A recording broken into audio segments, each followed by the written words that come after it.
Veronica Gago is a feminist academic. What this means is that she does not separate her activism as a feminist from her work as an academic. She is not a pure academic, so to speak, and feminism has never been merely an academic career for her. In fact, she is more identified with feminism than with gender studies, even though her work is widely read in that field. Veronica Gago has long been very active in powerful social movements in Latin America, including against the neoliberalization of academia. More recently, she has been involved in Marea Verde, Green Tide on abortion rights, Ni Una Menos, Not One Less, on sexual violence, and Huelga Feminista, Feminist Strike, which also involves a feminist critique of neoliberalism. She defends a vision of academic work that relies on militant research. This dual nature of Gago's work also explains why her starting point is always grounded in the context of Argentina, where she lives, mobilizes, teaches, and conducts research. More than a background, this is a legacy, a tradition dating back to the Madres de Plaza de Mayo, the Mothers of Plaza de Mayo, mobilized against the Argentinian dictatorship's dirty war in the late 1970s and early 1980s. The connection between activism and academia is a two-way street. Not only do academics such as Veronica Gago learn from their participation in social movements, there is also a strong desire for political theory among activists. One need only think of Las Tesis in Chile, a feminist choreography that has resonated throughout the world. While performed in the streets, these theses are a direct reference to the work of anthropologist Rita Segato, also from Argentina, on feminicide. Today, the Argentinian context is of course embodied by Javier Milei, its libertarian president. Gago's work helps us understand the genealogy of this new regime, from the 2001 collapse of the De la Rúa government to the return of Peronism under the Kirchners and the presidency of Mauricio Macri. In the 1970s, Augusto Pinochet's coup made Chile into a neoliberal laboratory, with the so-called Chicago Boys dictating the economic policy of the dictatorship. Milei's election in 2023 makes Argentina the new Latin American laboratory, this time of neoliberalism's latest avatar. Indeed, the new president is not merely a national figure. As the havoc wreaked in the U.S. by the Department of Government Efficiency clearly shows, Milei's chainsaw economics represents a model for Donald Trump's second term. This is how Argentina is a laboratory for the new guise of neoliberalism from above. Yet Veronica Gago's work has also explored the other side of this reality, starting with her book, Neoliberalism from Below, first published in Spanish in 2014.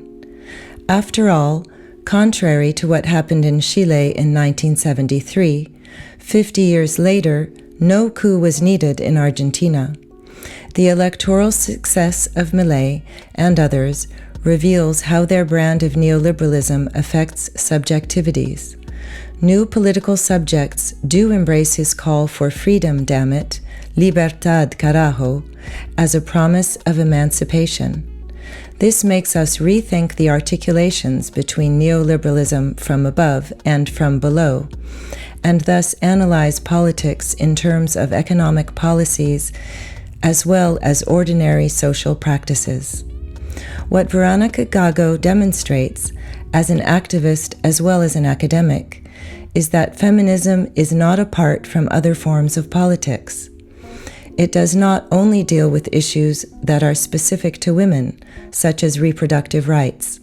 On the contrary, it is a perspective from which we understand a wide range of economic, social, and political issues. The best proof of feminism's heuristic power is the fact that feminists have become a target for political attacks, especially in Argentina, in reaction to their popular mobilizations. And the same is true elsewhere, for we have witnessed international campaigns in Europe, in Latin America, and in the United States against the so-called ideology of gender. In A Feminist Reading of the Debt, a book she co-wrote with Lucy Caballero, Verónica Gago shows how neoliberalism and its mutations can be examined through the feminist lens. Politics, like finance, begins at home. She further extends her analysis to the relationship between cryptocurrency and masculinity among Milei's and Trump's young male supporters, as well as to the danger of national effeminacy that the Argentinian president and his American counterpart associate with welfare programs and even trade deficits in the case of Trump. Veronica Gago's feminist prism uniquely draws our attention to the effective makeup of neoliberalism's descent into neo-fascism. She focuses on the sadistic side of Milei's mutant regime, namely its overt deployment of cruelty as a mobilizing tool, but also on its masochistic side, exemplified by his frequent appeal to sacrifice for the good of the nation or even for the sake of freedom. Of course, today, the picture is bleak. Feminist mobilizations in Argentina and more generally in Latin America have also won important battles in the last years. Verónica Gago's analysis and celebration of La Potencia Feminista, her 2019 book subtitled A Desire to Change Everything, can truly serve as a remedy against militant depression. Our interview took place in Paris on April 1st, 2025. Well, about 1 year ago, Veronica, we met with colleagues from Italy, Alisa Derre, and with another colleague from France, Caroline Ibos, and we talked about the tension, but also the necessary connection between academic feminism and feminist activism. And that would be my first question for you. It seems that you're one of the people who've managed to combine both. That is, not to be on one side or the other, but to be on both sides, and not as separate entities, but as one persona, but also one kind of work. So would you tell us how much this is linked to what is specific to you, or something that has to do with your generation as well, or perhaps also with the Argentinian context? Yes, well, maybe a kind of mixture, because I entered to the university looking for a political experience, and I found it because I was part of an organization at that moment that was very much influenced by Zapatista movement. I am talking about the 90s, of course. And we organize different things at the university in Buenos Aires. And I think that is also part of a long tradition of political engagement in Argentina. The public university is very much connected with different stories of struggles, and also with this, this commitment with social movements. And for me, that was a period very important against also the privatization during the 90s of the university. And then I was part of a collective that was dedicated to militant research. We called like that. And we started to practice co-research with different collectives and different social movements. And then exploded the 2001 crisis. So for us, it was a moment of political formation, political experimentation. And I finished my degree, and I started to teach at the university with a professor who was a kind of anomaly, because he was a teacher in political science, but he was an economist, and he was a militant in the CHAD, homosexual community in Argentina. And at the same time, he was doing like political economy of Spinoza in that moment. So it was also another important moment of formation, collective formation. He died of like 20 years ago because of AIDS, and he left his seminar to a group that we are still there. And then I think that it was also a moment of like political uprising, popular uprising, and the university was completely involved in that moment. So I think that I am not like an academic professional from the beginning. I started my PhD 5 years after I finished the university, the degree. And it was because in that moment, the Council of National Research opened up different scholarships. Because for my generation, the idea of an academic career, there was not an idea for us. So I tried to combine this experience of militant research, this tradition of engagement of public university, and of course my interest in feminist pedagogies, perspectives that we know that all the time are problematizing this division between theory and practice. So I think that is a sort of combination of my generation, the experience at the public university, my personal trajectory, but also the connection with different social movements that for us, as different collectives, I think was the most productive moment in terms of political thought, but also in terms of action and practice. You have managed to articulate feminist activism and academic feminism. And there's obviously a context in Argentina, which is that of social movements.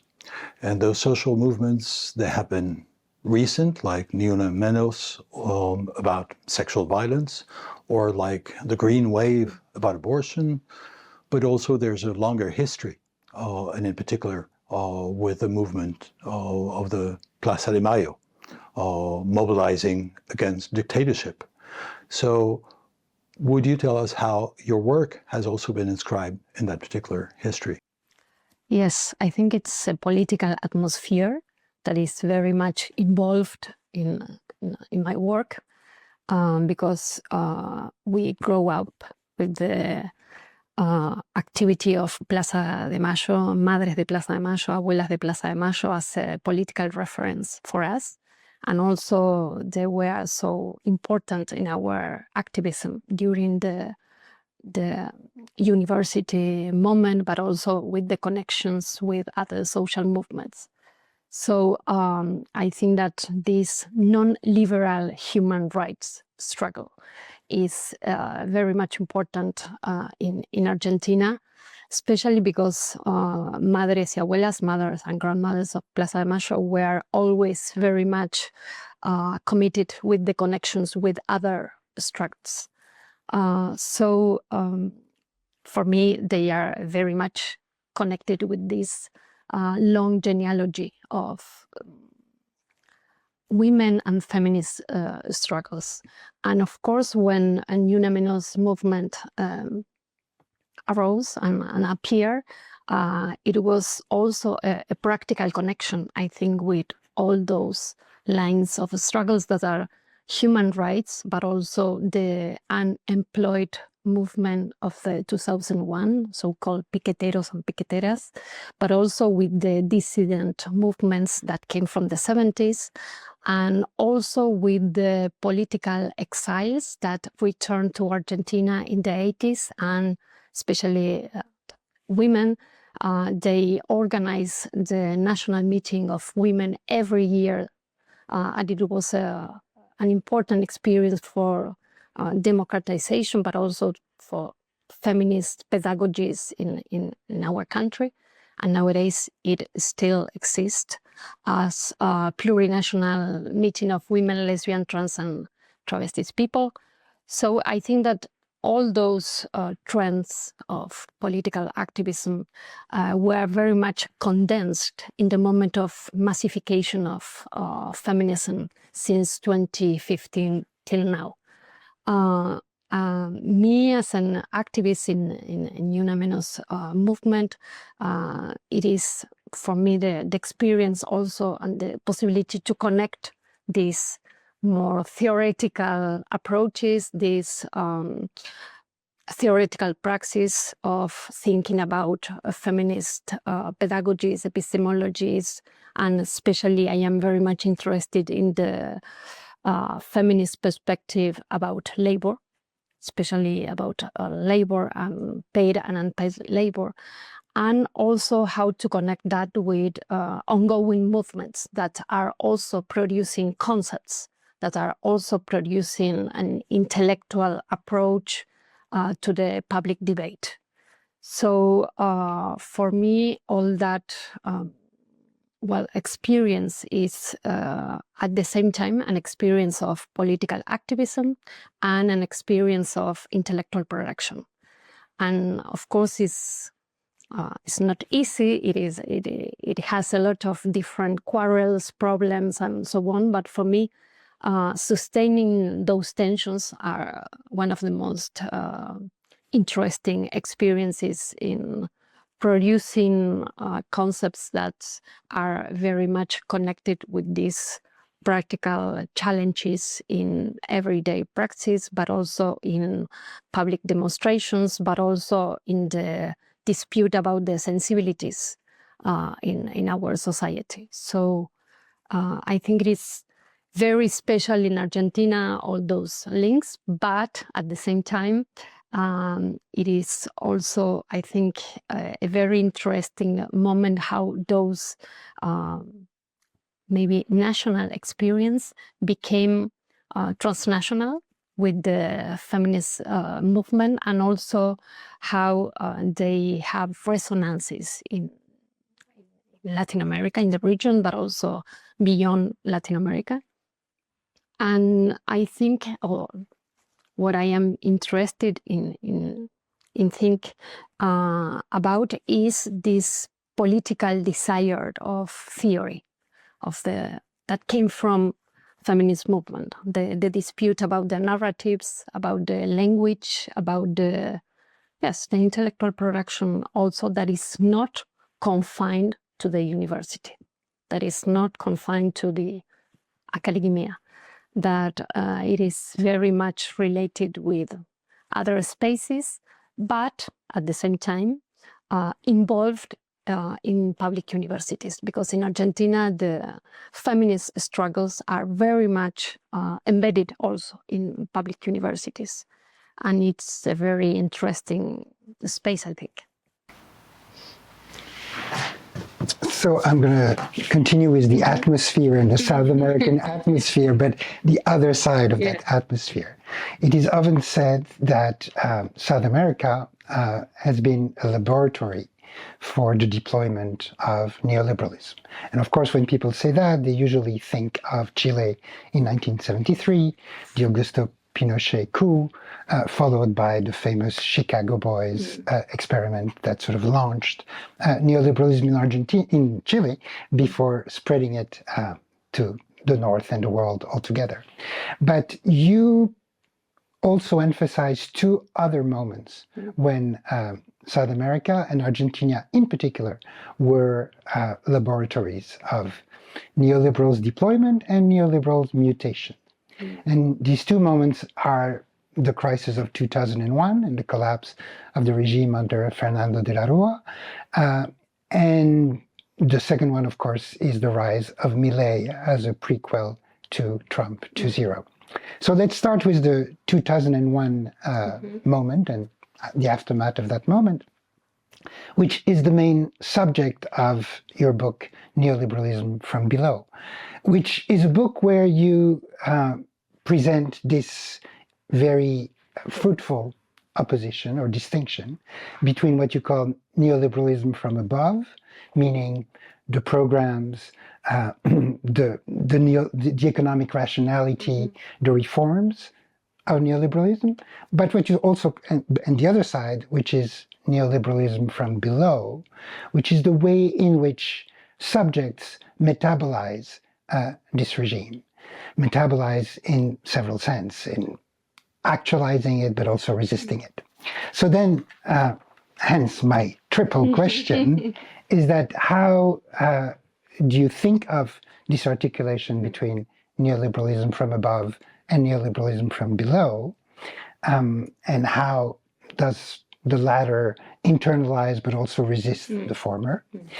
Then the second question attached to that is, how does it apply to this 2001 and post-2001 moment in Argentina? And so you can remind us what happened then.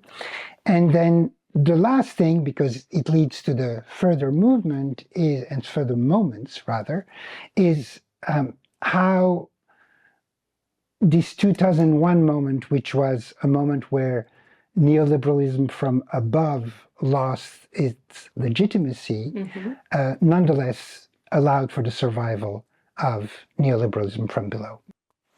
Well, very complex connections of questions. But the first thing that I would like to say is, in that book, Neoliberalism from Below, I was looking for a theoretical framework about neoliberalism, challenging the idea that neoliberalism is theorized in the North and with imperfect realizations in the South. So I was trying to challenge this labor division in terms of theory and praxis again. The other thing is that I was writing and researching for that book during the progressive government in Latin America in general and in Argentina in particular. So I was researching and writing about the 2001 crisis.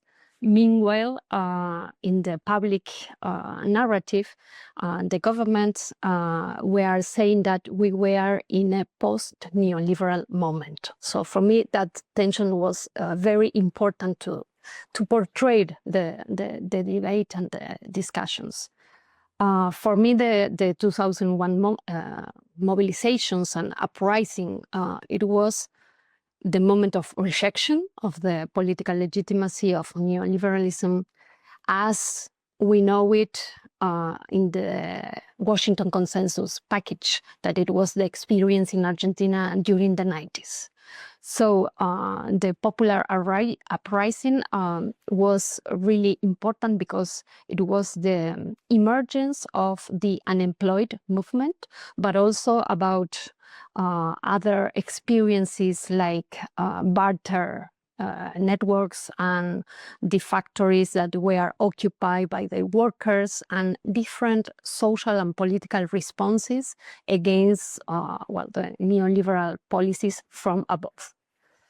And I was very much concerned about how the progressive government at that moment conceptualized the crisis as a moment of non-political terrain. So the 2001, for me, rather was the moment that opened up the possibility for the progressive government that came after. And I was very much interested in seeing how those narratives about neoliberalism could challenge the idea of totalizing narrative. So neoliberalism is always the defeat of subaltern and revolutionary subjects. And I was trying to think how the social movements were a sort of new revolutionary social actors, but at the same time, they will be involved in political and economic practices that are not completely detached from neoliberal subjectivities. So in this tension, I want to think at the same time the persistence of neoliberalism and the capacity of social movement to confront the political legitimacy. So the persistence of neoliberalism in a moment that the government says, well, we are in a post-neoliberal agenda, for me was interesting to connect first the ways that the government deployed the anti-austerity demands that came from social movements in a way of social intervention through financial inclusion. So the state's subsidies, that was a very important policy at that moment, that I insist was part of the demand that came from the social movement against austerity. Those social subsidies were also a way to produce a compulsive bancarization of the impoverished sectors, but also a way to produce new forms of consumerism that were very important for the production of political legitimacy of the government.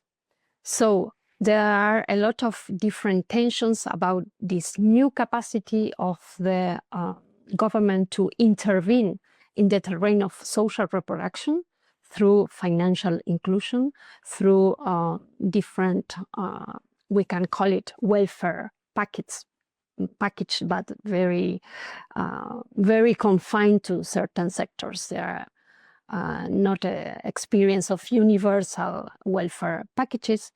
And at the same time, how all those tendencies were combined with a new neo-extractivist moment of our economy. So the connection between the insertion into the global market of countries like Argentina, selling raw materials, especially to China, for me was, well, a way to connect different things that force us to think how, on the one hand, neoliberalism was completely associated with the 90s, and at the same time, the production of neoliberal subjectivities connected with the necessity to survive in a very critical context was also the way to produce other forms of state interventionism and also to legitimize this connection with neo-extractivist rent. So it is a very complex, I think, scenario that for me was important to discuss what kind of political subjectivities where they are deploying these new forms of contestation, but also new forms of inclusion, but also new forms of individualization that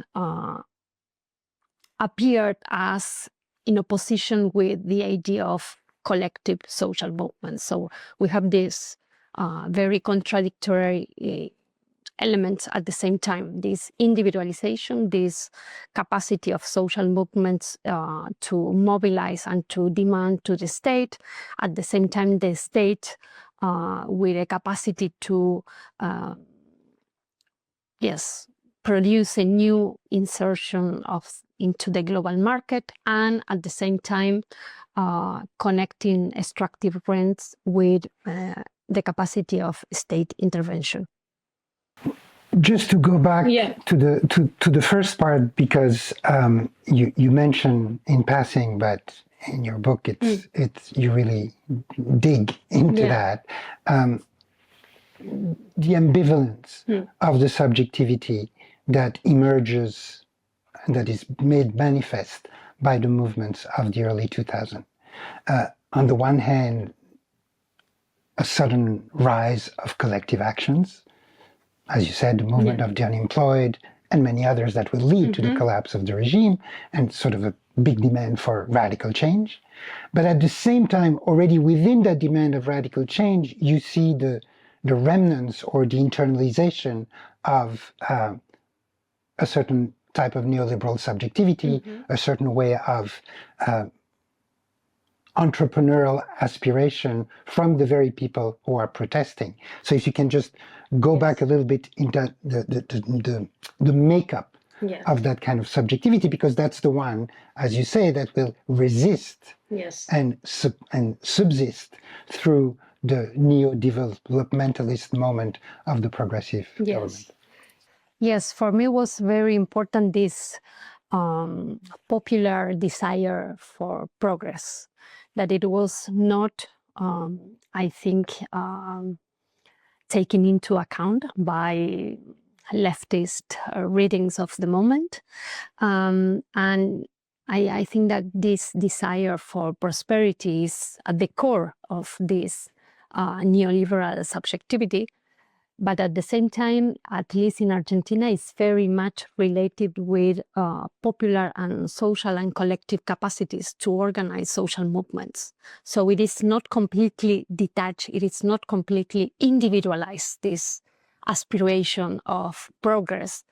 And I think that is a very Baroque and modern combination between this aspiration that is not completely individual, and at the same time, it is, a force very much connected with the idea of freedom, calculation, and also the idea that you are being part of movements that will be also a way to connect with your individual desire of progress.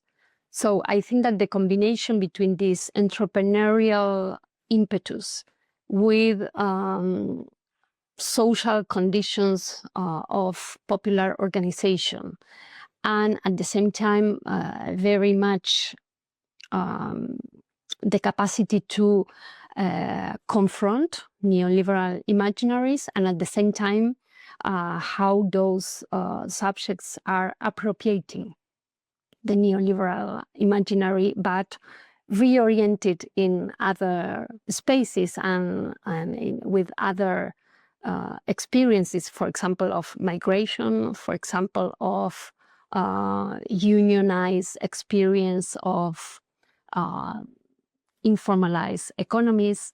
So for me, it's a mixture that is beyond the radar of the leftist readings at that moment, and also a way to understand how financialization of those entrepreneur subjectivities is very much linked to the idea that then a government like Milei administration will capitalize and will take advantage in terms of, the radicalization of that idea of entrepreneur.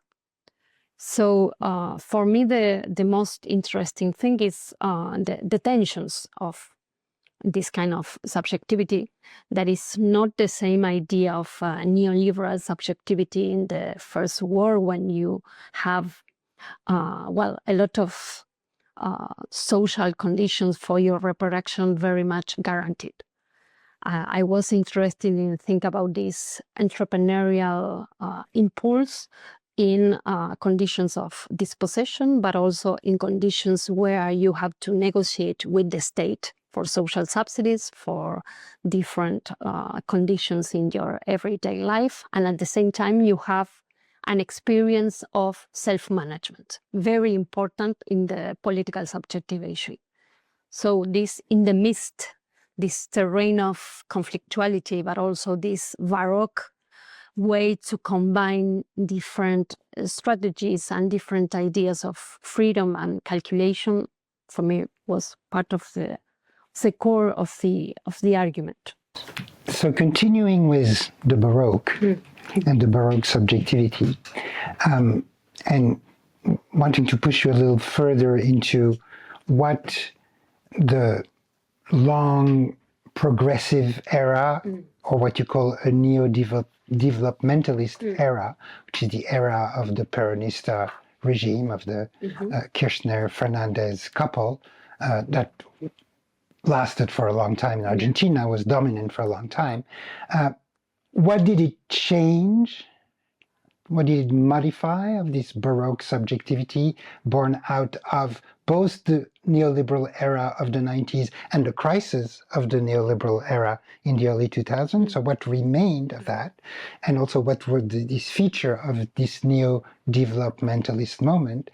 But also this moment was interrupted in 2016, the same year that Trump was elected for the first time, with the election of Mauricio Macri in Argentina, and Macri as a real right-wing neoliberal. But there the question is, what did he do? In other words, did he undo what the Peronista had done and sort of brought us back to an old-style neoliberalism, as if, for instance, in the US, Jeb Bush or Ted Cruz would have won the election?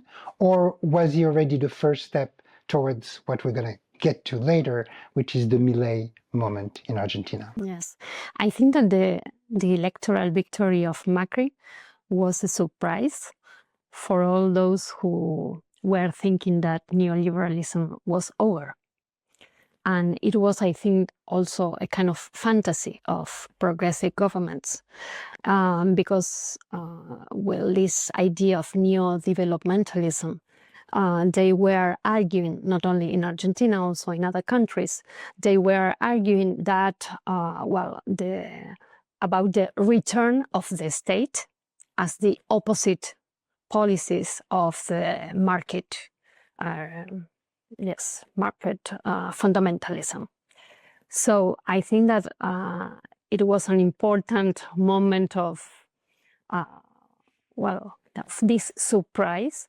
But also I think that, as you were saying in your last word, I think it was the first moment of appearance of this entrepreneurship subjectivity, detached from the speech of social rights, also detached from the idea of social inclusion as the equivalent of anti-neoliberal subjects. And I remember a very famous politician in our region. He argued in that moment, after an electoral defeat, we, talking about the progressive governments, produced the subject of our defeat. So they were saying that the people that they recognize through social subsidies, that they recognize through social rights, were now, a sort of unknown political subjects, that they are not involved in the political and cultural discourse of the progressive electoral options. So I think that this gap is very interesting to think in this other long term of neoliberalism from below, and also the detachment of these progressive and neo-developmentalist discourses and the real everyday assemblages between social subsidies, politics of social inclusion, but also an ongoing precarization of labor market and ongoing also precarization of public infrastructure, and also a policy of access to social rights that became more and more financialized. I think that the illusion of progressive governments was concentrated in the idea that financialization of social right would not produce a political subjectivity. And by financialization of social rights, you mean specifically what? Yes, the access of different social rights like housing, but also the capacity to buy certain things through social subsidies that were very much connected, at least in Argentina, but not only, to the bancarization and also with the capacity to ask for credits. So I think that this triangle was a little bit underestimated by progressive governments in this capacity to produce a political subject that at the end of the process will, yes, protagonize the defeat, the electoral defeats of those governments. So I think that Macri is a sort of outcome of this long process, but also he was the first time after dictatorship that a right-wing program was explicitly presented for an electoral turn. So you know that his family is very much associated with the dictatorship. They had 7 companies, I remember, before the dictatorship, and after the dictatorship, they had 47. So the dictatorship was a kind of original or primitive accumulation for those kind of families in Argentina. And also the connection between dictatorship and Macri's government was very, very clear. So it was also a shock, I think, against those politics of memory, political memory, that were very important during Kirchner and Fernández de Kirchner's government. Very important also in this political atmosphere of recognition of the struggles from the 70s, but also kind of institutionalization of memory politics.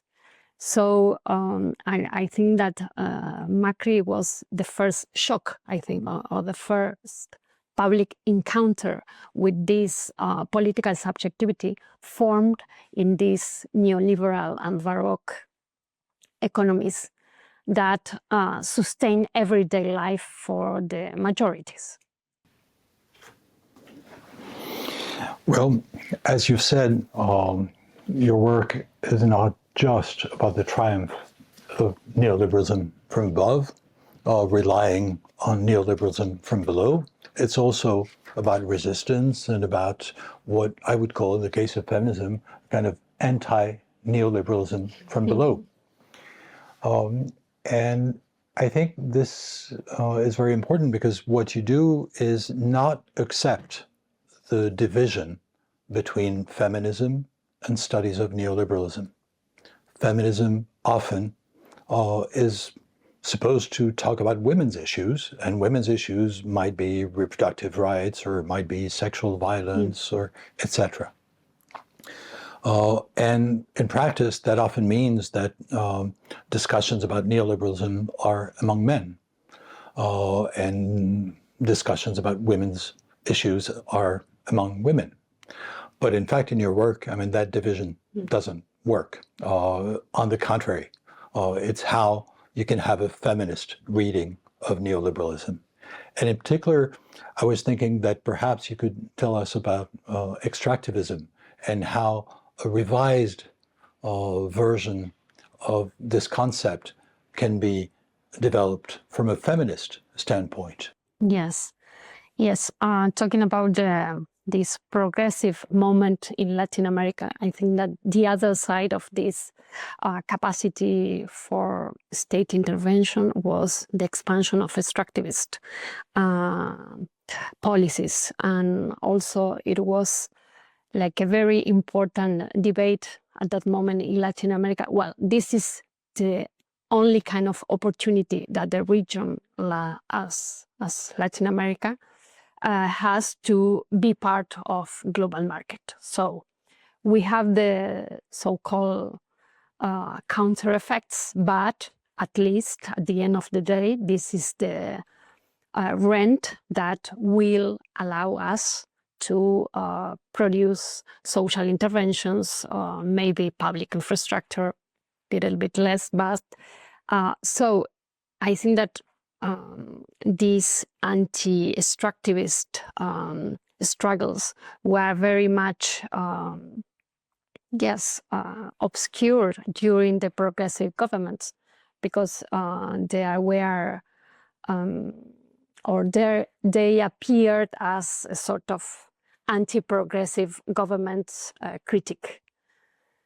But I think that after the defeats of different progressive governments, and also in connection with feminist movement, this critique of extractivism was very much important, but also very much popularized, and very much take it into account also to explain this defeat of progressive governments.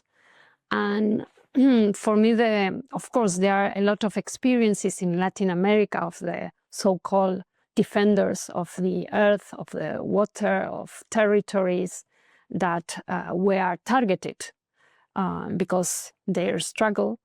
But also, I think that is interesting how the feminist movement is all the time trying to connect the literal extractivism against territories, raw materials, natural resources, with other kinds of extractivism. For example, financial extractivism, how debt, for example, through this financial inclusion that we were talking before, is a way of extractivism. But also real estate speculation and the prices of housing are nowadays in the framework of extractivism.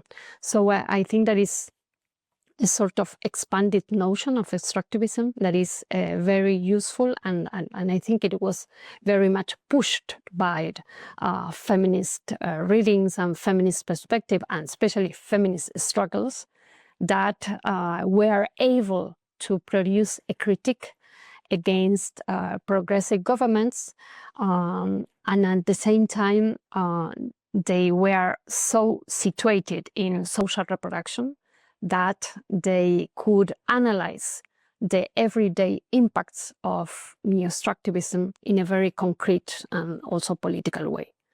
So I think that is important, a very important element to analyze also the anti-capitalist dimension of feminism in Latin America, these struggles against extractivism. It is, I think, a very material critique of how social reproduction is very much impacted by neo-extractivism, how dispossession of territories are being deployed in ways that women are the protagonist of the suffering, of the dispossession, of the displacement. And I think it's also like the other side of this neo-developmentalism that we were talking before. And I would say that your book that is coming out in French now, and that has already been published in English and Spanish on the feminist reading of the debt, is just one more piece in this general approach, a feminist approach to neoliberalism. I think that one singularity in Argentina is that we were able to connect the issue of debt, that was a traditional issue in Argentina, but very much connected with public debt, because since the IMF is very much present in our country, but especially after the dictatorship, the public debt is a central issue also in terms of how the public debt that the dictatorship took was central in the limits of the so-called democratic transitions during the 80s in different countries of Latin America, and how the IMF was also present in the 2001 crisis, and how the IMF returned to Argentina with Macri's government. So we have there a line of public debt, but I think that the singularity of the feminist movement in Argentina is the connection between public debt and household debt. And I think that was part of a conceptual analysis, but also a political work that was able to translate into political slogans.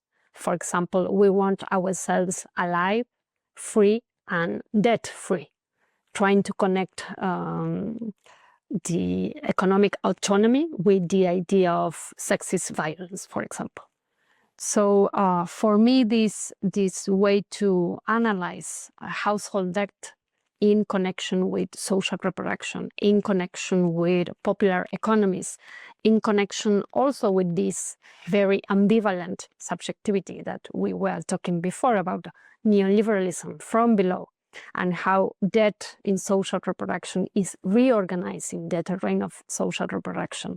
But at the same time, how the different experiences of women, of communitarian network, but also feminist politicization of the debt was very much important to produce a political and economic critique of austerity, but also to trace the connection with the moment of financial inclusion in the previous years. One thing is that feminism is like Marxism in the sense that it's not just about understanding the world, it's also about changing the world. And so in addition to concepts, there are practices, and the feminist strike is one that you have been thinking about a great deal and participating in as well. So would you tell us about this technology of change that is used by feminism? Very old technology. No, I think that the strike in terms of feminist strike, that we had that experience in Argentina since 2016, and then as an international experience since 2017, I think, every March 8 organizing this feminist strike in different countries at the same time. For me was very important and interesting in terms of the popularization of other reading of labor, non-paid labor, precarized labor, unwaged labor, informalized labor, and especially the question about how you can strike if you are not a formalized worker, if you are part of popular economies, or if you are a freelance student, and so on and so on. I think that the feminist strike was like a very political research tool in one aspect to problematize who are the subjects included in the idea of a strike, traditionally very much masculinist, unionized, also white. And on the other hand, how it was a concrete experience of political articulation with unions, cooperatives, social movements in a feminist dynamic. So I think this is also very, very important, because it's at the same time, as you were saying, a very practical experience of political articulation and a conceptualization that is framing this idea of feminist strike. And in particular, for me, was very important to conceptualize about that, because I was at the same time inside the organizational process and very much committed with these discussions about labor from a feminist point of view, and also continuing these debates about neoliberalism. So I think that is not a coincidence that the greatest and the more massive moments of the feminist movement was during Macri's government. And at the same time, very much connected with the capacity of recreate different lines and genealogies of struggles, also taking into account popular economies, unions, but also universities, communitarian experiences, and also I think it was a political subjectivation for a new generation. If you think in the Green Tide moment, well, you have now a whole political generation that was, inscribed and who experienced that moment of Ni Una Menos and Green Tide as an important moment. And nowadays you have another kinds of political sensibilities that are very much transversal, I would say, in terms of feminism and transfeminism. And it's very much related with the counter-revolution that we are experiencing now. And indeed, in the same way that there's neoliberal international, and you've talked about that, and in the same way that there's a neo-fascist international, and we're talking about this more and more, there is a feminist international. That is, basically, there's a circulation not just of social movements, but also of ideas, and actually the reception of your work is one more illustration of this. Yes, I think that it's like an attempt to reframe and rethink and reorganize internationalism from below. That is a long history and tradition. And in the last years, the feminist movement in different parts of the world, I think it was a concrete experience in this production of resonances, slogans that were translated in not only in terms of language, but also translated in terms of political praxis. And also how different forms of political organization, like campaigns, strike, etc., were part of a sort of, internationalization without the traditional tools of a political party, maybe. And I think it is also very much related with this capacity to confront sexist violence in connection with neoliberal violence. And I think that how you translate that connection in each context, it is an exercise of political translation. So it is not the same how it is connected, neoliberal violence, racist violence, institutional violence, and sexist violence maybe in Argentina and here in France. But at the same time that the common question about how to develop, to analyze, and to produce political organization through the lens of this intertwined set of violence, it is very important and very dynamic in terms of this internationalization or transnational or trans-border struggles. Okay, so we continue in this sort of division of labor where all the bright questions are for Eric and all the dark questions are for me. So let's go back to the more recent moment when Argentina in particular became sort of the laboratory of things to come, namely the rise of Javier Milei. So his sudden rise, first as a pundit, then as a politician, and then finally his victory in 2023 came as a surprise of the same magnitude as Trump's first election in 2016. And it's a surprise, first of all, because of the speak about Baroque, of the wild proposal of Javier Milei, his sort of, radical libertarianism, his chainsaw policies and all that. I mean, kind of policies that would make, Friedrich Hayek and Milton Friedman look like social democrat. So on the one hand, there's the shock of the proposals of Milei, but also it came as a shock and a surprise because it came in the wake of the debacle of Jair Bolsonaro in Brazil, in the wake of what was seen as a second pink wave in South America, with Gustavo Petro in Colombia, with Gabriel Boric in Chile, and also because of what you just described, meaning this unprecedented movement of feminism, but social movements altogether that made for a brief moment South America as the bright spot of internationalism from below. So the question is, what made Milei rise? What were the factors, according to you, that allowed him to rise? Why was it such a surprise? Especially because, as you said, there was the Macri warning that was clearly not heeded.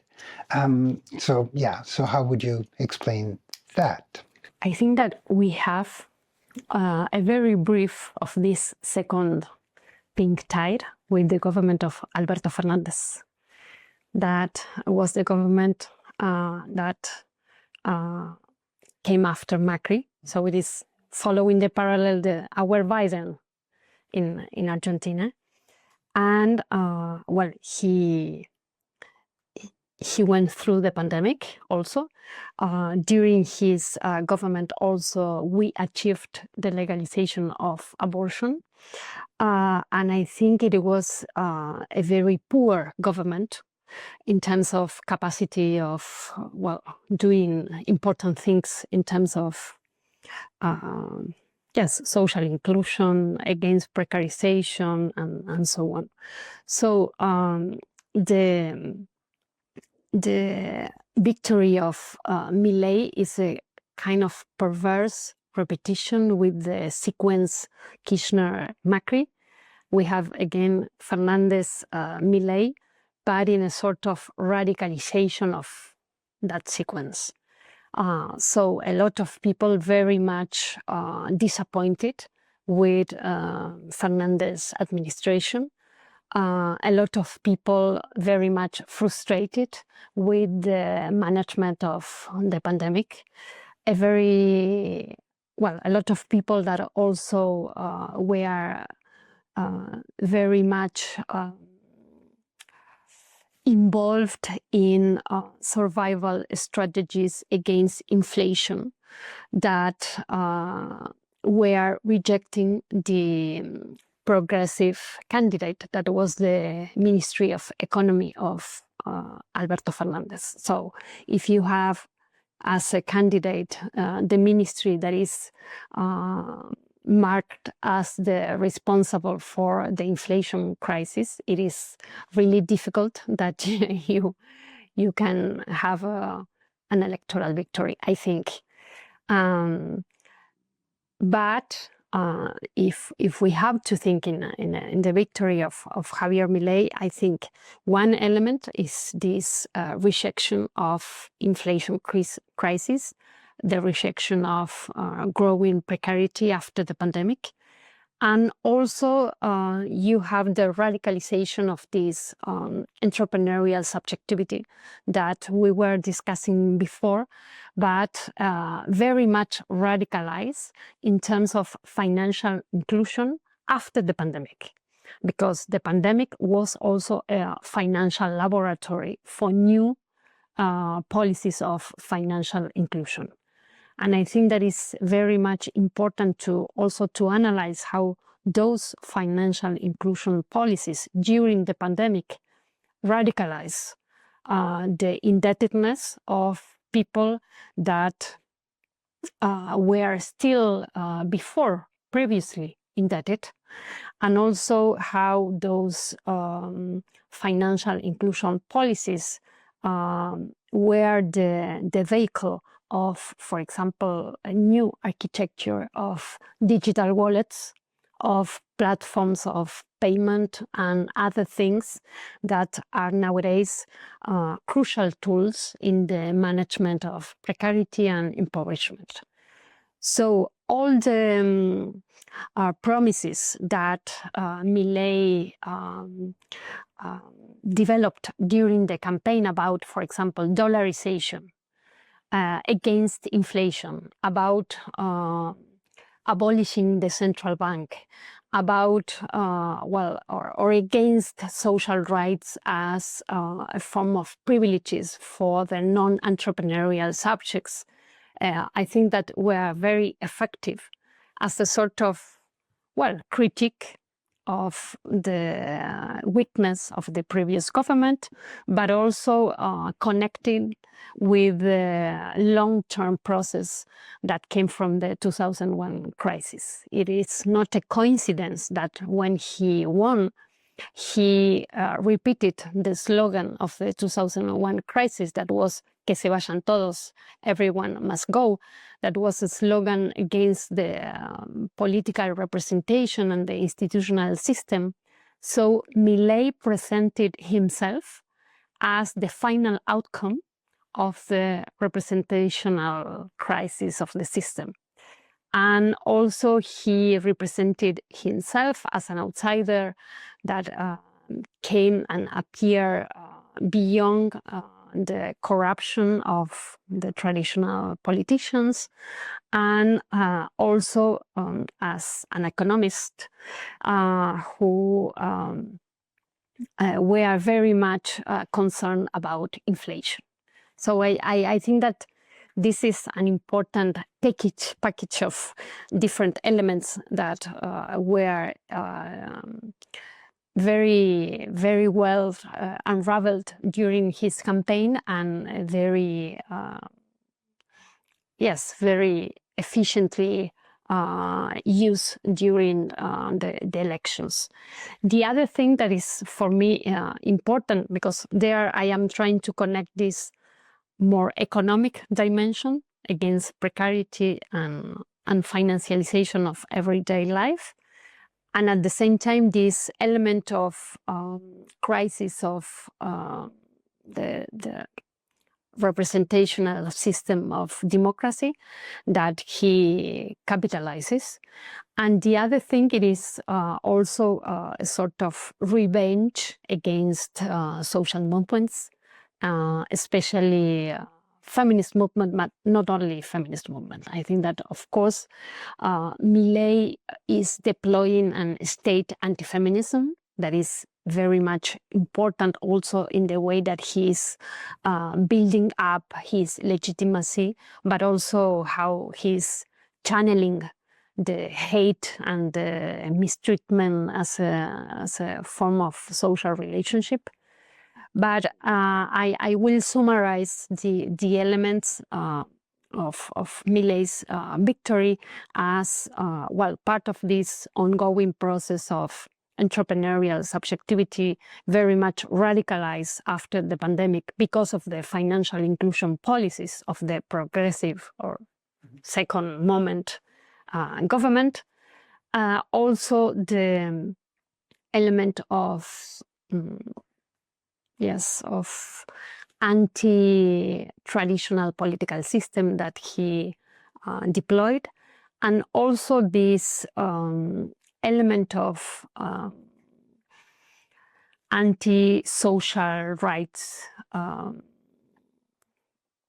discourse, but also policies.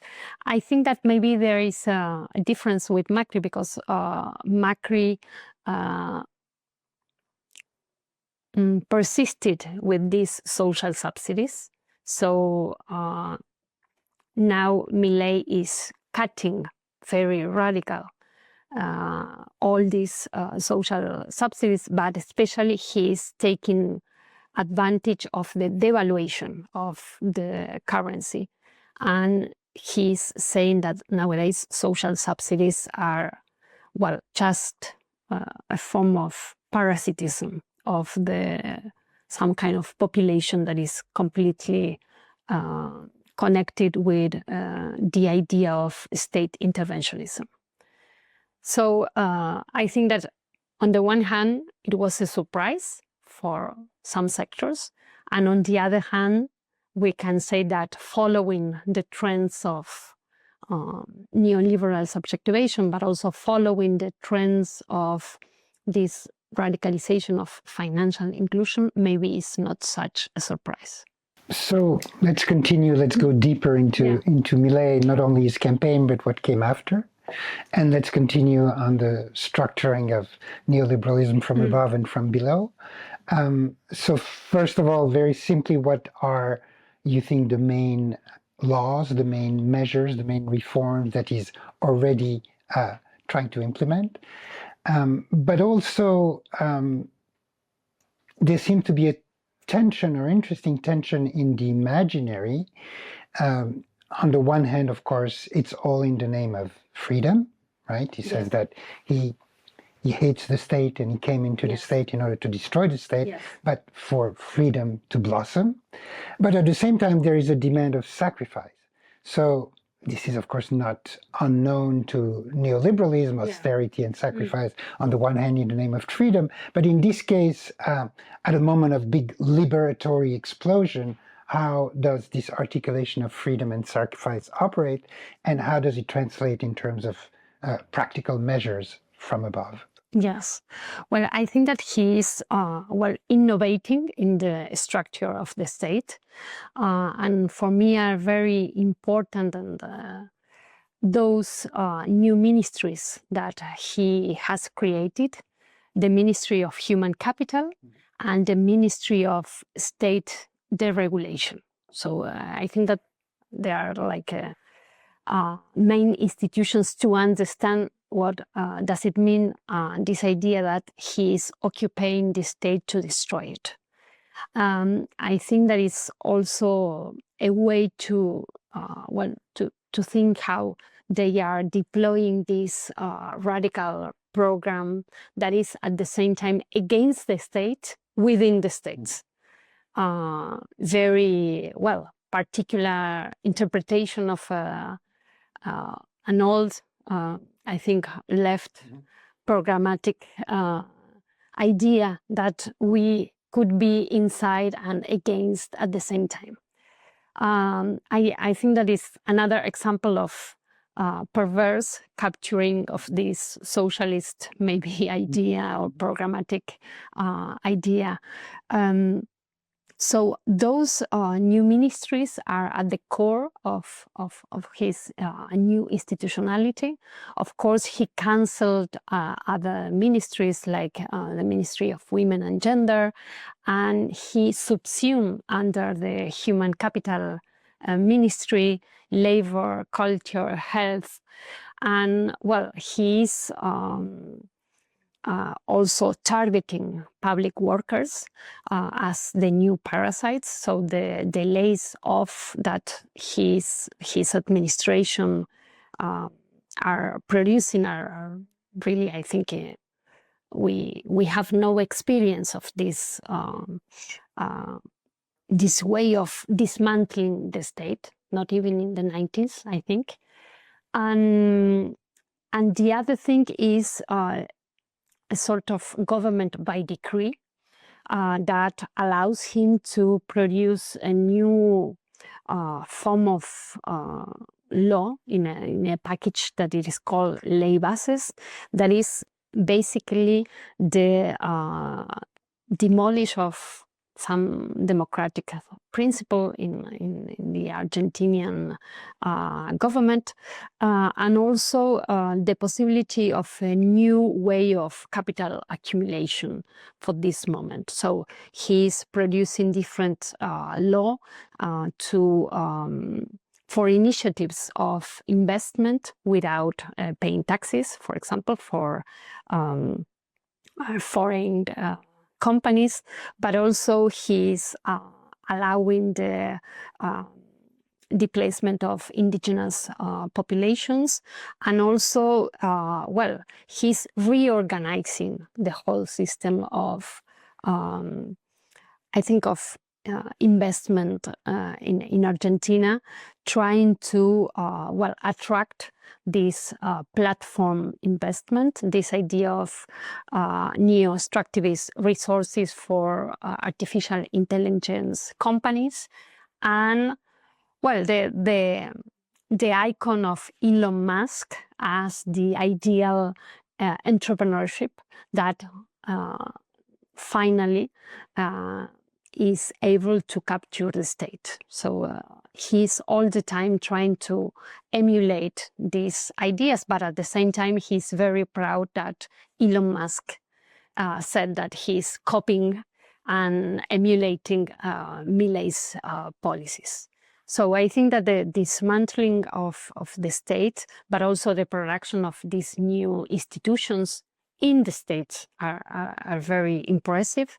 The second one is this new regime of investment that is very much concentrated in a new moment of neo-extractivism in Argentina. And also all these forms of government by decree that at the same time are the forefront of other forms of negotiations, because nowadays Milei has the support of the other political forces. So we are in this sort of paradoxical moment that he's also being rejected by a lot of people who voted for him, because nowadays they are feeling very much affected for these austerity policies, but at the same time he's supported by big interest and big companies, and he's also being supported by the political institutions and other political parties.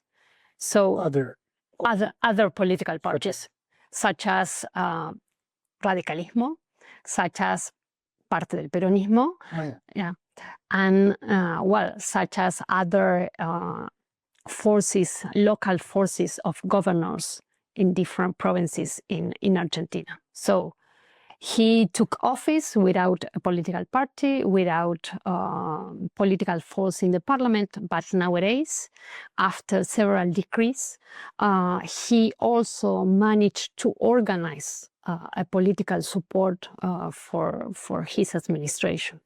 And of course, he has the complete support of the most concentrated economic sectors in Argentina.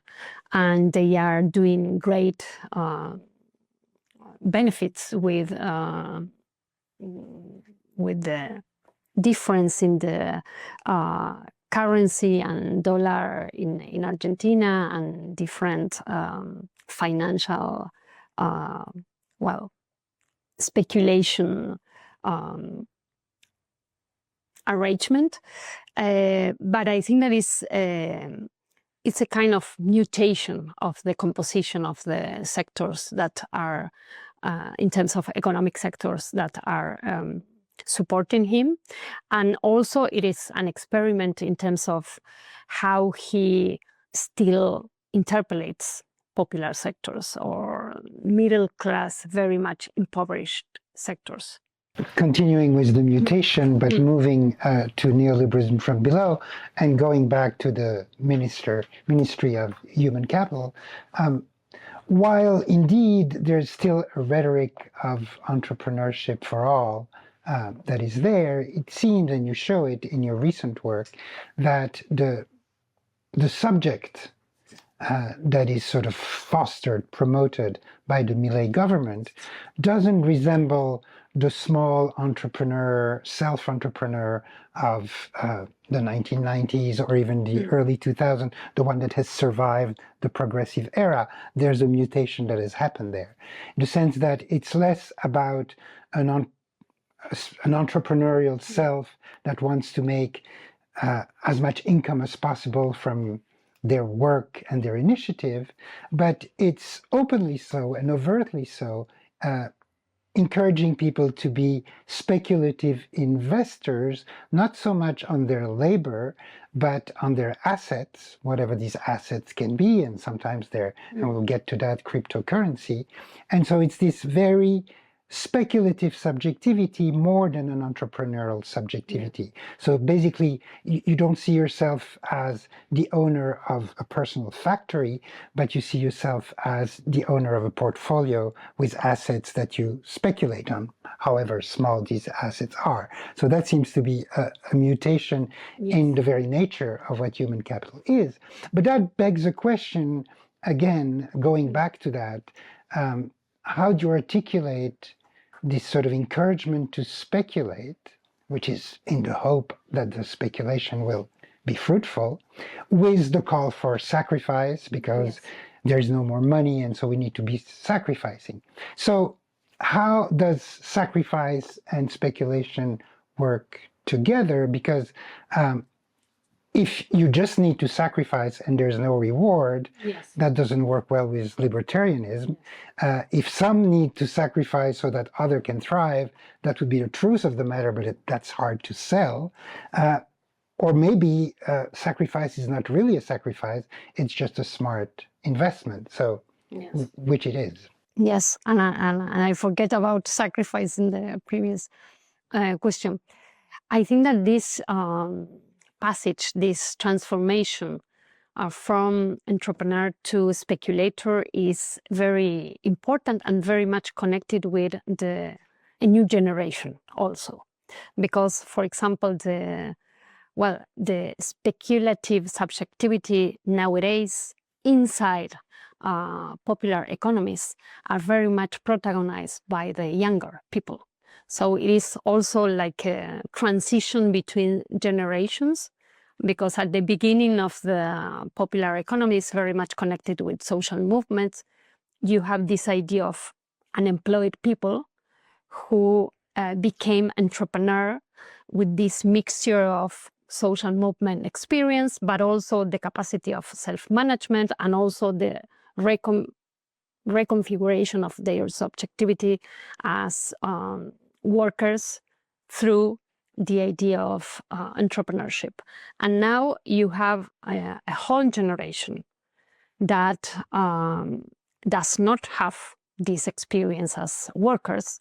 Maybe they have the experience of entrepreneur of their families and they want to go beyond that. And the idea of go beyond this entrepreneurship, very precarious, it is that of the speculation that is, I think, more abstract or more disconnected even with the idea of worker. So I think that is also a radicalization to go beyond the notion of a worker, that we can say that the entrepreneur maybe still it is attached about with some idea of work. Nowadays, the younger generations, I think, they have this notion of speculation as a new desire of progress without the experience of exploitation. So I think that the subjectivation is in this line, how to avoid the moment of exploitation in a labor market that we already know that is completely precarized and violent. And, even the notion of entrepreneurship, it is associated with precarization. And rather the idea of speculative subjectivity, I think that has the imaginary to go beyond exploitation. We can talk about financial exploitation maybe, but I think that the idea that if you are a speculator, you won't be exploited. I think this is one of the main ideas and very much attractive for younger generations. So continuing with sacrifice, but on a different level, you show in your recent work that cruelty is really essential to Millet's art of government. And by cruelty, you mean overt, deliberate cruelty that is meant to be understood as such. So it's not the old neoliberal tough love pull yourself by your own bootstraps, you should be responsible. It's really about aiming at certain groups, certain communities, and having his base enjoy the cruelty that he deploys, right? So there again, connecting that with sacrifice, this art of providing sadistic pleasure is something that Milei and Trump certainly have in common. That's probably why Milei is Trump's favorite president, as he says. But going back to sacrifice, one wonders, is it just about providing sadistic pleasure, or does sacrifice add an element of masochistic pleasure in the sense that we all have to sacrifice for the good of the country or maybe for a better future or something like that? And there, we wonder whether it would be a clash or a difference between Milei and Trump, because Trump, so far at least, is very reluctant to ask for sacrifices. When people talk about a possible recession, say, I don't want to talk about that. So does that mean that there's a difference between the two, that Milei thinks that he can just provide both sadistic and masochistic pleasure, whereas Trump just stick to the sadistic part? Or is it just that Milei is ahead of the curve, meaning that he already knows that sacrifice will be necessary and he prepares the crowd for that, whereas Trump has not gone that far yet? Actually, I would add a footnote to Michelle's question. Could it be that the difference between cruelty and sacrifice is that sacrifice is for oneself and cruelty is against others? And in fact, what we've seen, for example, in the US with Trump, is that people who've been laid off and who voted for Trump feel betrayed. They think, well, I voted for someone who would lay off other people, not me. So the distinction between sacrifice and cruelty could be there.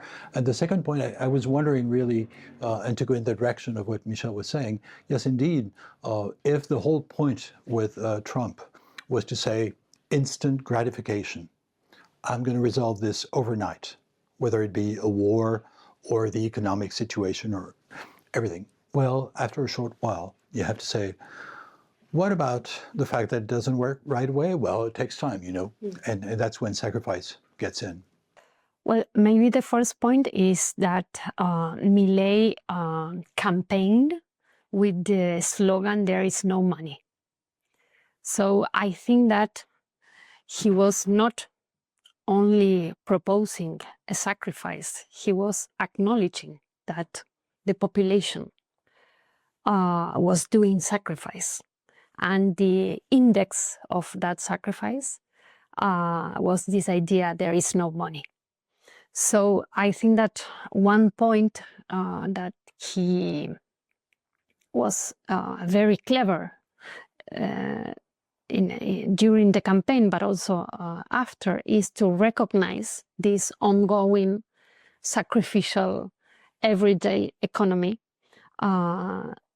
during inflation and, during this economic crisis that Argentina is completely embedded in. So the way that he very explicitly talked about there is no money as a recognition of sacrifice, I think it is the first point. And the second one is this connection between sacrifice and a future reward that you were also saying before, because I think that he puts the horizon of dollarization as the moment of future reward. So you are sacrificing your economy right now, you are taking debt, you are speculating, but at the end of the day, we will arrive to a dollarized economy. So he's also very clever in that point, because against heterodox economists, he's saying, well, the Argentinian economy is already dollarized in very important segments. And the people have the experience of this dollarization of everyday economics in very crucial elements like housing, certain medicines, and other things that you need to have dollars to be able to buy it. So with this idea of sacrifice and a future promise of reward through dollarization, I think that he's very much connecting with this idea of speculation as a way to go through the sacrificial moment. So I think there is a connection there. And the other thing that I think is very much connected with this idea of cruelty, also thinking about cruelty as a sort of reward. So you can experience the joy of cruelty, but also the sheer spectacularization of cruelty as a sort of reward during this sacrificial moment. So I think that the first important feature of Millet is that he himself is deploying the enjoyment of cruelty in his social media, in his way of speaking, but also in his way of arguing, for example, and the celebration of the laissez-off, for example, and the celebration of the criminalization of indigenous communities.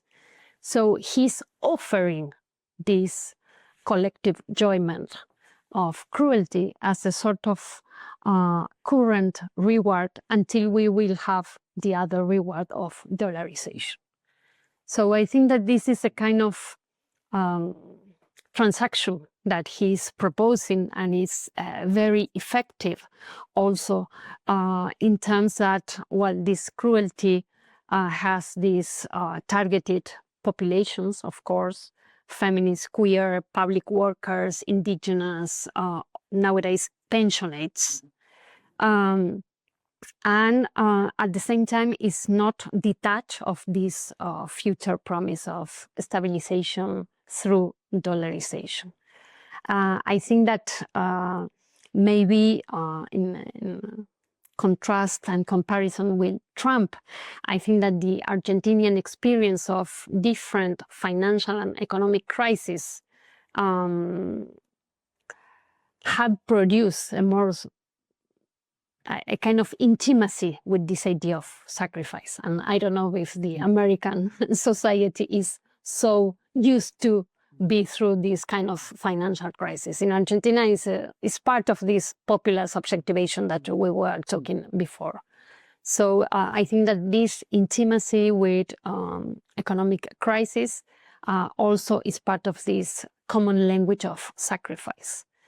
And at the same time, he's also proposing himself as a sort of rescuer. He will rescue us from inflation, but at the same time, I think it is, well, a transversal code of social relationship nowadays. This combination between cruelty, sacrifice, but also speculation, as we were saying before. And with the global scam that Millet protagonized with the Libra meme coin, I think that he's projecting this idea of speculation, sacrifice in a global landscape, but also demonstrating that you can speculate and you can also be mistaken, and there is no problem. And I think that several analysts in Argentina thought that the scam will be, I think, a more important scandal. And I think that in certain level, the idea of scam is so connected with everyday experience in this very speculative everyday economics that is not such scandal in other levels. I was going to ask you a little later about the Libra scandal, but for people who are not aware of it, can you retell the story and what happened? Yes. Milei, on the night of the February 14th, St. Valentine's Day, so it was a joke about that, he posted in X the offer of a meme coin called Libra. And after like 4 hours of real high speculation and a lot of money around this meme coin, after that he said, well, I was confused. I was not completely aware of the details of this meme coin, so it was a mistake. And after that, the meme coin collapsed and it was a scam. And well, after that, a lot of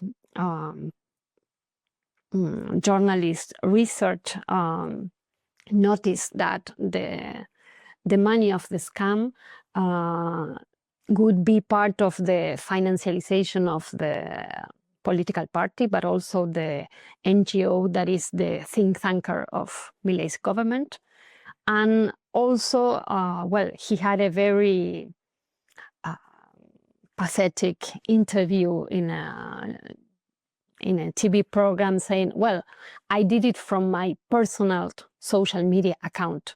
And the journalist said, but at the same time, you are the president.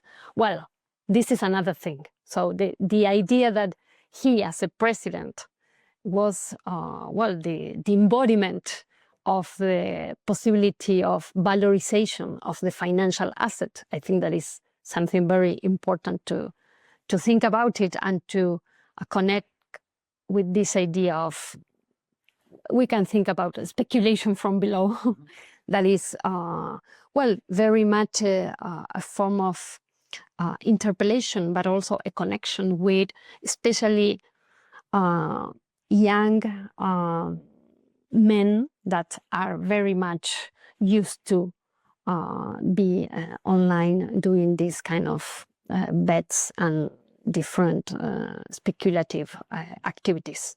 So this subjectivity of the so-called crypto bros in different parts of the world, but also very much in Argentina, they have in Milei a sort of icon of this capacity to, go beyond the limits and also make propaganda from his own presidential account of a meme coin that at least it was a scam. So I think it is another level that also it is a surprise for other economic actors in Argentina also. So the question is, and it relates to what Eric was saying also about people who voted for Trump and who are now hit by tariff and who can be angry. So clearly people who speculated on the Libra coin and who's been scammed, who were like these enthusiast Milei supporters, are very furious and angry and have shown that. But the question is for both the Trump voters who are hit by tariffs and the one who lost money with the scam, it's not completely clear that they will not vote for Trump and Milei again in the next election. So there's something pretty deep about the construction of that subjectivity, speculative in the case of Milei. Completely. I think that is more the identification rather than the frustration with, with their figures, I think. And of course, they are reclaiming Milei that maybe he would be more, I don't know, cautious. I don't know if it is the word, more intelligent in the exposition of the meme coin. But I think that they are not really frustrated with the figure, with the mode of doing politics very much related to speculation. So they are inside of the same, I think, terrain of the way of thinking about politics, but also in a sort of shared subjectivation that is very much connected with this idea of speculative as a place where you can at the same time have fun, have money, no work, and also affirm your masculinist dimension of a winner.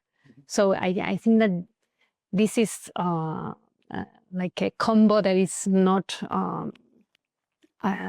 frustrated at least. Too good to sacrifice. Yes. Yes. Yes. Well, in fact, I have the impression that what you're saying is that it's not just economic rationality, that is it a good deal, but how do I identify? And that's where gender comes in, masculinity and masculinism, the link between gender identity and the politics of gender identity. And it seems to me that you've talked in the past mostly in terms of feminism, and that these days you have to pay more attention to gender per se. And in particular, I was thinking of the fact that we live in a context of anti-gender campaigns. And of course, Millet is part of that, but it's an international movement. And so feminists have to take into account anti-gender campaigns, even though the focus is not always about women. But of course, the accusation is that feminism is part of the problem, and feminists are guilty. It's their fault. And sometimes we hear that on the side of progressives as well. But in terms of anti-gender campaigns, it seems to me that there has been a shift that I think may be interesting from a feminist perspective. In France, in Brazil, in other places, it started in the years 2010 as a political movement against homosexuality and against gay rights more generally. But there has been a shift in the recent period, and Millet can illustrate that. It's really about transphobia. The epidemic of transphobia has been international, and it has worked very well. And that's where precisely it gets to be about gender, not just about sexuality. So I was wondering how much feminism is affected by that. That is, how to understand this shift and what to make of it.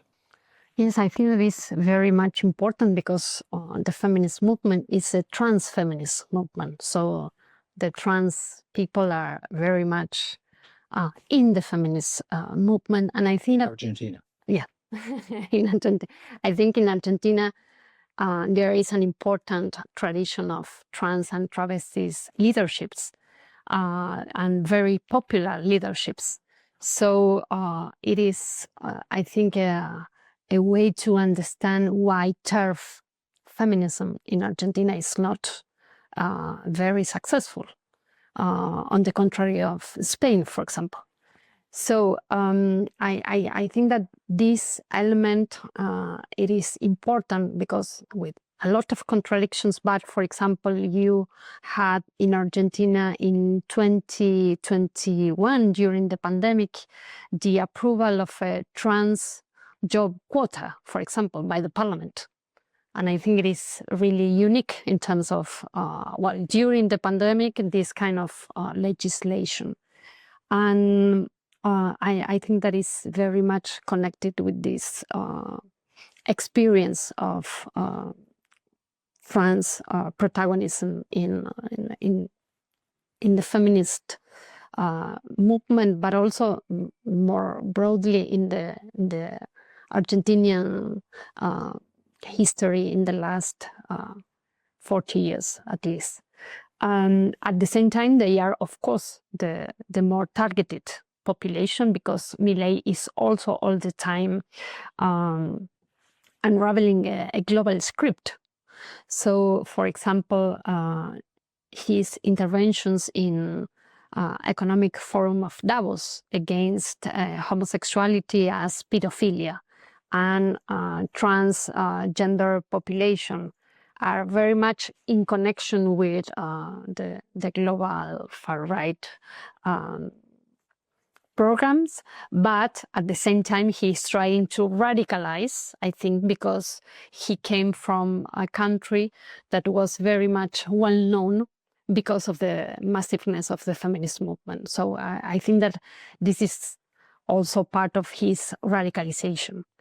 And of course, I was mentioning before this notion of state anti-feminism that Milei is deploying, because I think it is a way how he's putting this battle against genders as well, part of this cruelty that we were talking before, and the production of populations that could be sacrificed. Again, we came back to sacrifice. So through genders, he's highlighting, marking populations, and also trying to expand and spread this hate as a social bond. And we had the experience of a lot of different attacks in different neighborhoods and different provinces in Argentina against lesbian, but also against feminists and against queer people in general, that are very much celebrated by Milei himself.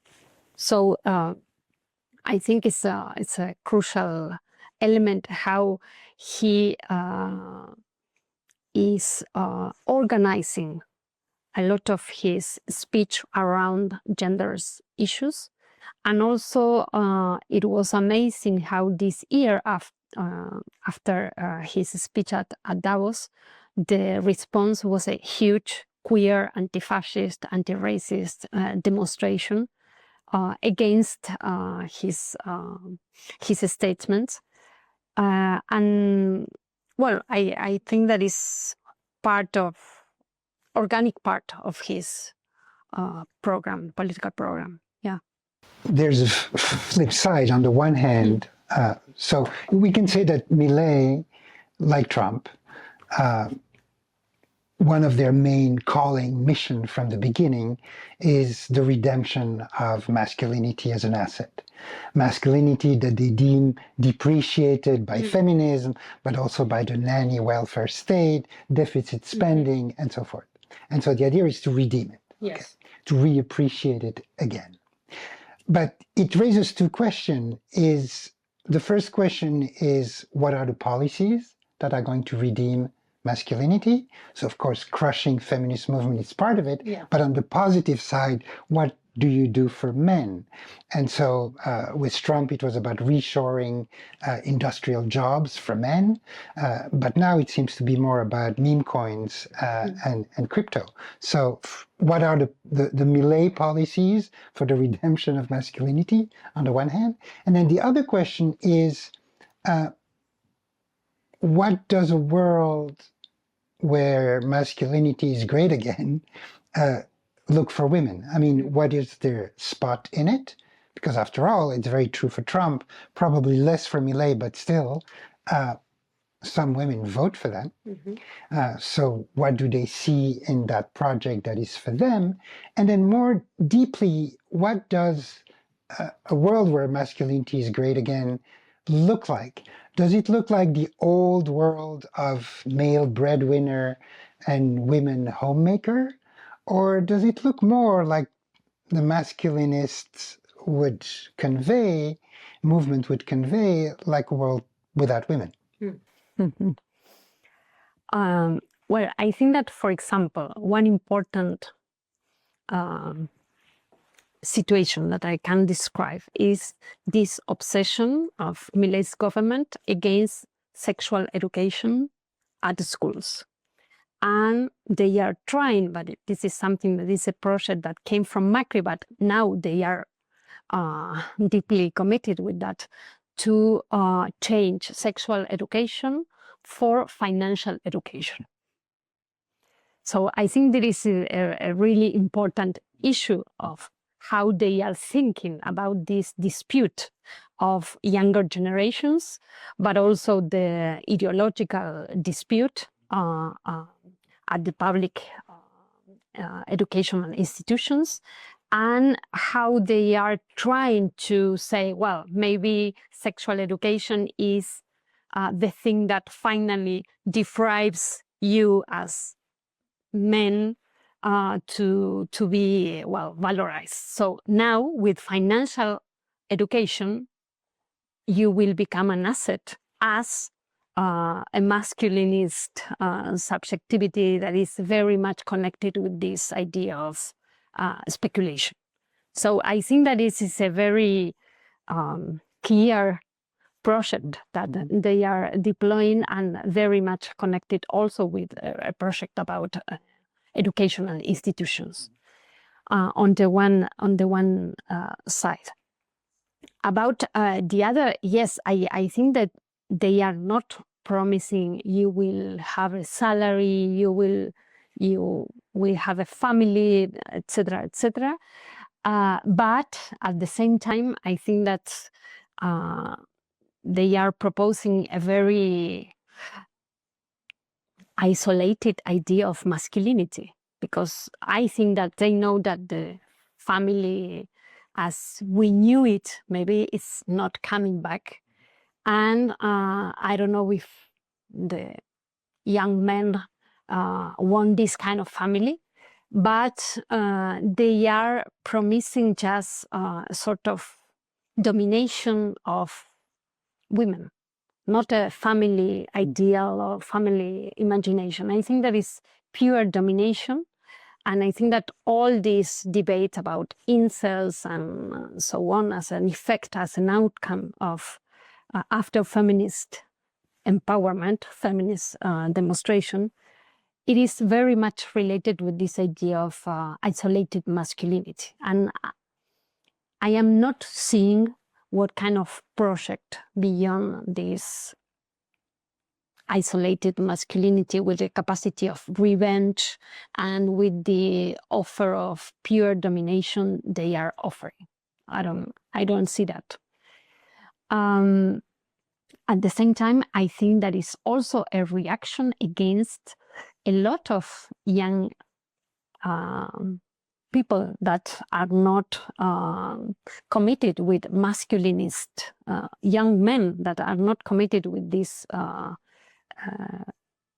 forms of living masculinity in a very patriarchal sense.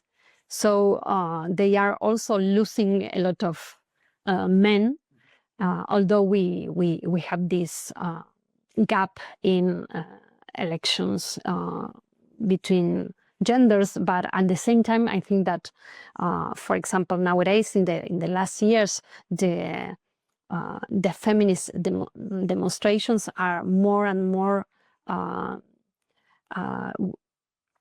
composed by young men that are in a completely transformative subjectivation, I think, and they were part of different moments of feminist debate and so on.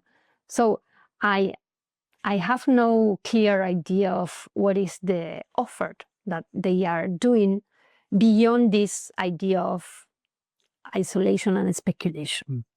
Well, it reminds me of a tweet by Elon Musk that actually you passed on to me, showing a sex act, which seems to come from a porn movie, and you have the naked man with a woman, and he's not watching her, he's watching the screen with a speech by Millet on economics. And what this suggests is that, in fact, sex is less fun than economics, than this kind of speculative world that we're talking about. So maybe that's their gender perspective, get rid of sex. But at the same time, in that tweet, Elon Musk wrote, so hot right now. So it is not only interesting, it is only the... It's a new jouissance. Yes. It's a new jouissance, but jouissance that's better than sex. Yeah. I wanted to go back to the question. I'm on the dark side now. I want to go back to the question of fascism. And I remember that Michelle and I participated many years ago in a collective, Cette France-là, that was on the politics and policies of immigration. And in the last year of this presidency by Nicolas Sarkozy, we published a volume in particular that was called Xénophobie d'en haut, Xenophobia from Above. And as soon as we published it, we started having a conversation about whether that was the right approach. That is, what about xenophobia from below? And you've talked about neoliberalism from above and from below, but what about neo-fascism from above and below? That is, the fascistization of society and the fascistization of social reproduction that you talk about. Yeah, I think that is very much important because I am trying to establish like a sequence how you are producing violence against social reproduction, how you organize a complete war against social reproduction, and how you can produce a fascistization of social reproduction. And I think that this is the attempt of the Ministry of Human Capital, because they are criminalizing certain protests, especially women protest, women with children that are demonstrating at the street, but also they are criminalizing soup kitchens, for example, as political spaces where the people are not just eating, they are organizing in politics. That is true, of course. So I am trying to think how this extreme impoverishment of social reproduction and the moralization of this impoverishment, it is very much connected with the project of fascistization.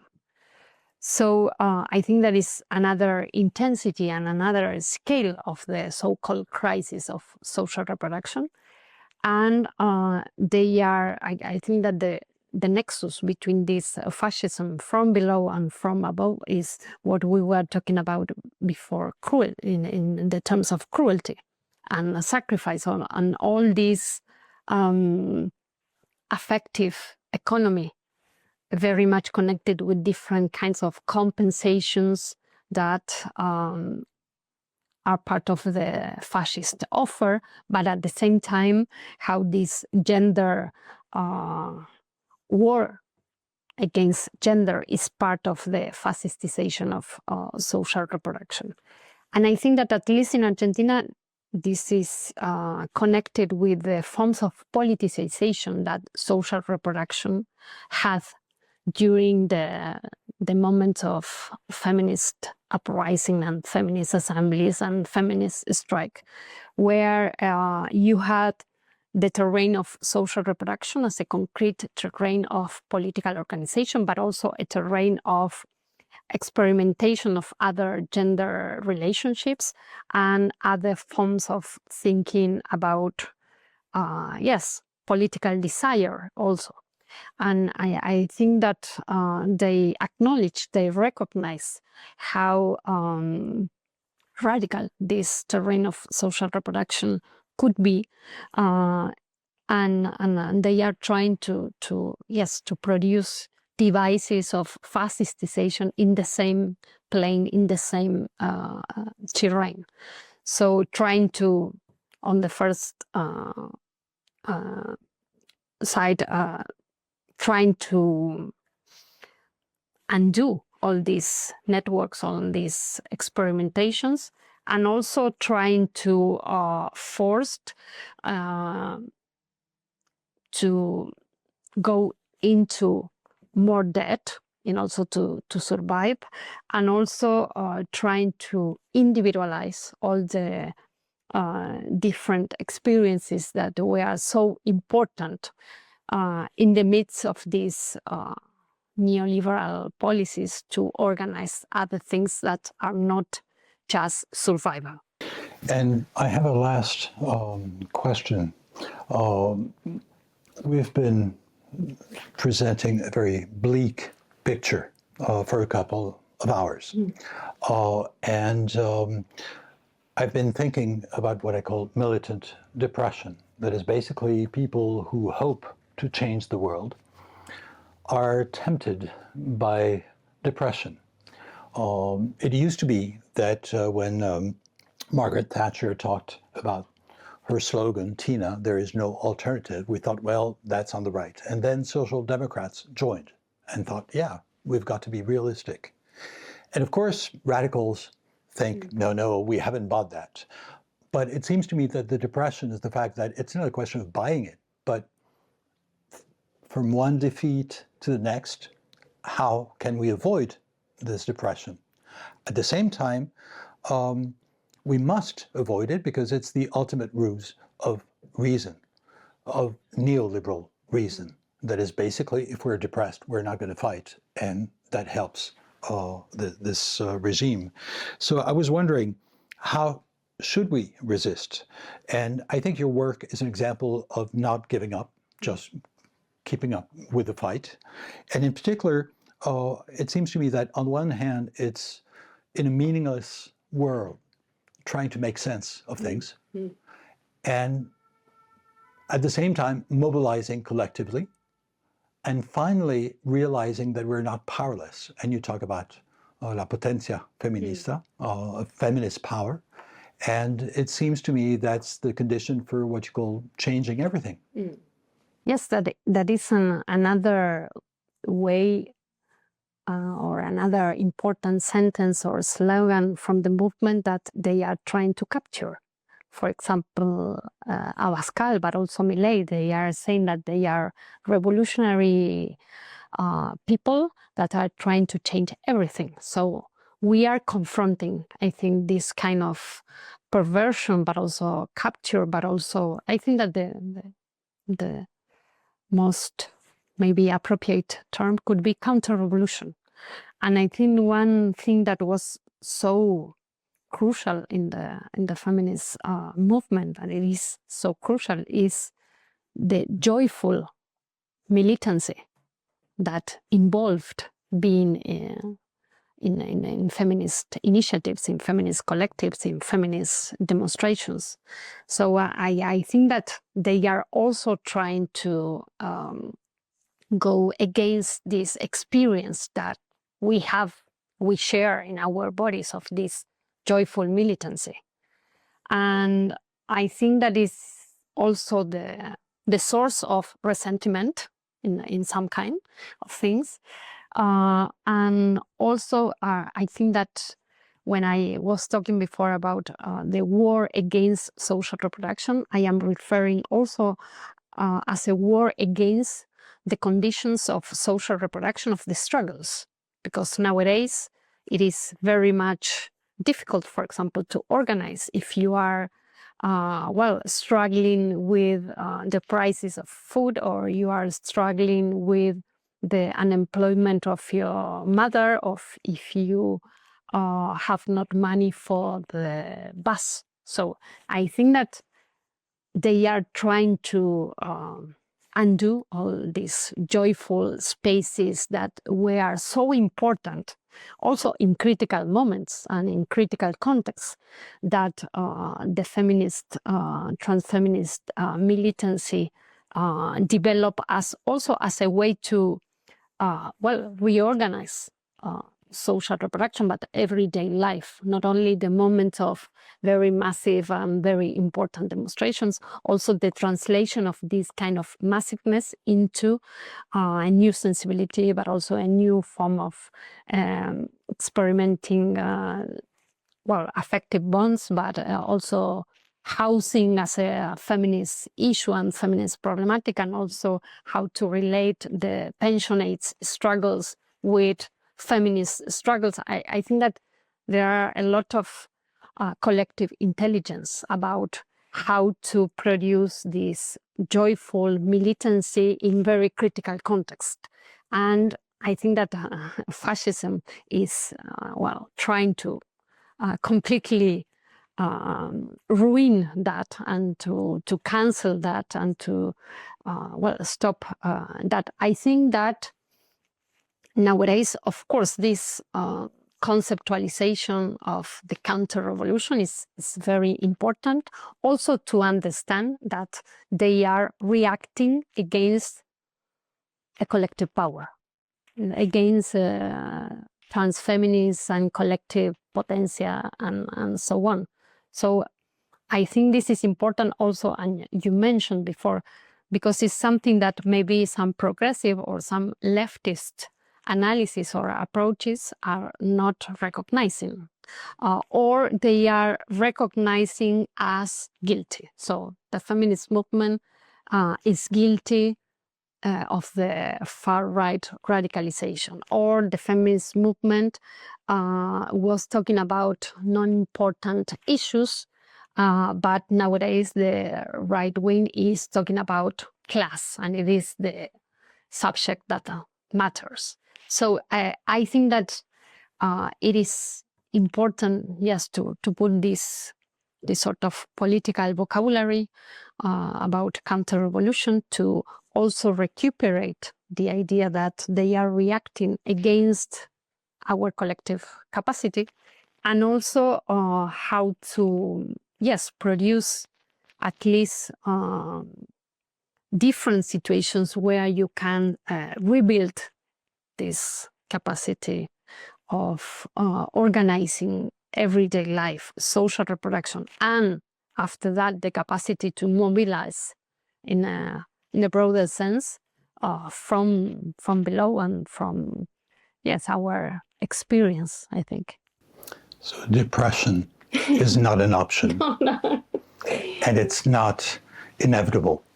It's not inevitable. I don't know if it is not an option, but I think it is an option.